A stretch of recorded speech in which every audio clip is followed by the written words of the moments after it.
புது புது திட்டங்களை கொடுத்து கொண்டிருப்பதால் ஒட்டுமொத்த இந்தியாவிலேயே நம்பர் 1 முதலமைச்சர் என்று வடநாட்டு பத்திரிகையை புகழ்கிறது.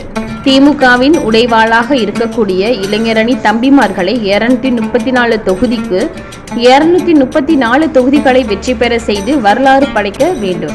காஞ்சிபுரத்தில் நடைபெற்ற உதயநிதி ஸ்டாலின் பிறந்தநாள் விழா பொதுக்கூட்டத்தில் பள்ளிக்கல்வித்துறை அமைச்சர் அன்பில் மகேஷ் பொய்யாமொழி பேச்சு.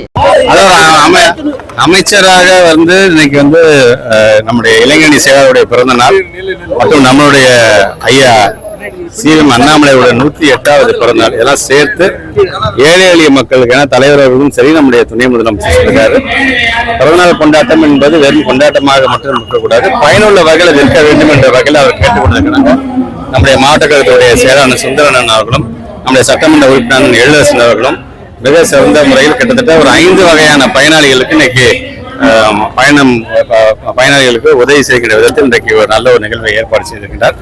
உள்ளபடியே நீங்க சொல்ற மாதிரி அண்ணா பிறந்த மண்ணில இருந்து ஒரு பள்ளிக்கல்வித்துறை அமைச்சராக கல்வி என்று வரும்போது அறிவு சார்ந்த சமுதாயம் எப்படி அமைந்திட வேண்டும் அவர் ஆசைப்பட்டு பல்வேறு திட்டங்களை கொண்டு வந்தாரோ அதில் பள்ளிக்கல்வித்துறை அமைச்சராக நானும் உயர்கல்வித்துறை அமைச்சராக மாண்புமிகு அமைச்சரான நான் கோவி சீரனும் கலந்து கொண்டது. அதில் குறிப்பாக நான் அம்பேத்கர் அவர்களுடைய நினைவு நாளில் கலந்து கொண்டு உரையாற்றியது உள்ளபடியே ஒரு பெரிய பேராக